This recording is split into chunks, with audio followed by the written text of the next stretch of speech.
Hello viewers, আসসালামু আলাইকুম। আফরোজার শখের রান্নাঘরে স্বাগতম। আমি আজকে রান্না করব সবজি ভাজি। তো আমার রান্নায় আজকে কি কি লাগছে দেখে নেওয়া যায়। সবজি, এখানে আমি সবজি কেটে নিয়েছি, পাতাকপি, আলু আর ফুলকপি। এটা আমার ঘরেই ছিল, ঘরে থাকা সবজি দিয়েই আমি সবজি ভাজিটা করব। হলুদের গুঁড়া আছে, এখানে পেঁয়াজ কুচি, পেঁয়াজের ফুল, যেহেতু এখন শীতের সময় বাজারে পেঁয়াজের ফুলটা পাওয়া যায় আর সবজিটা দিলে খেতে ভালোই লাগে।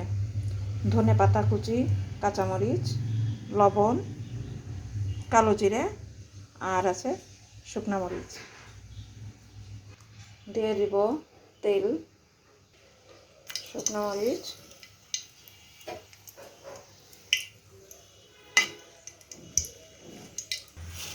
দিয়ে দিচ্ছি কালো জিরে।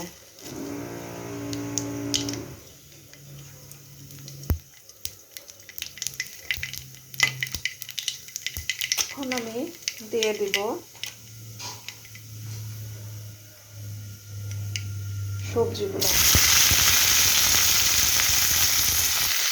আমি সবজি ভাজিতে বা কিছু কিছু তরকারিতে আমি কালো জিরাটা ব্যবহার করি। কালো জিরা মহা ঔষধ হিসেবে কাজ করে, আমরা এটা সবাই জানি। আর হাদিসেও আছে কালো জিরা নাকি মহা ঔষধ। দিয়ে দিব লবণ,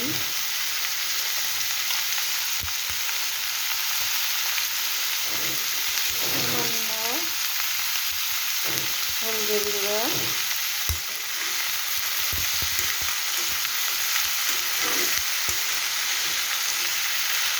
কাঁচামরিচ,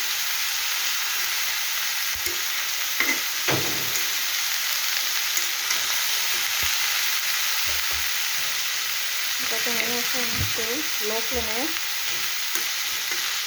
ঢেকে রেখে দেবো। ঢেকে দিচ্ছি কিছুক্ষণের জন্য। ফিরে এলাম কিছুক্ষণ পর।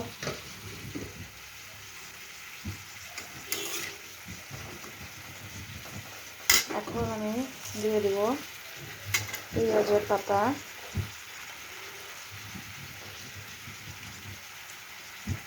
আর পেঁয়াজ কুচি।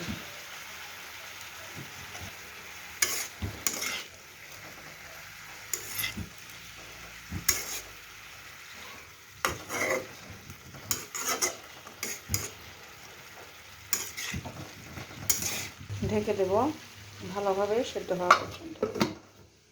দেখা যাক আমার সবজি ভাজিটার কি অবস্থা।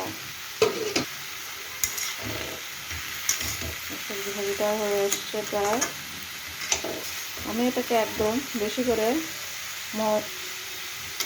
সেদ্ধ করব না। একদম বেশি করে সেদ্ধ করলে হয় কি সবজিটা স্বাদটা একটু অন্যরকম হয়ে যায় আর খাবারটাও মনে হয় ততটা হেলদি হয় না। তাই আমি সবজি ভাজিতে একটু ডাটো ডাটো রাখবো। সেদ্ধ হয়ে যাবে পুরোপুরি, কিন্তু একদম ডাটো ডাটো থাকবে, দেখতেও ভালো লাগে।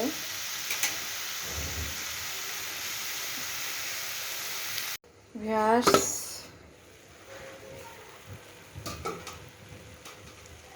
দেখতেই পাচ্ছেন এটাকে সুন্দরভাবে সেদ্ধ হয়ে গেছে। এখন আমি দিয়ে দেব ধনে পাতা কুচি।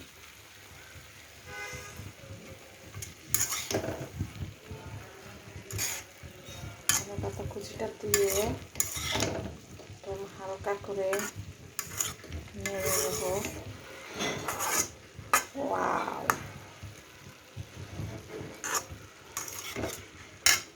কালারটা কি সুন্দর লাগছে।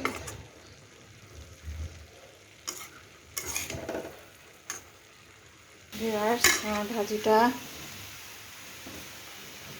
Almost complete. এখন আমি এটাকে নামিয়ে নেব।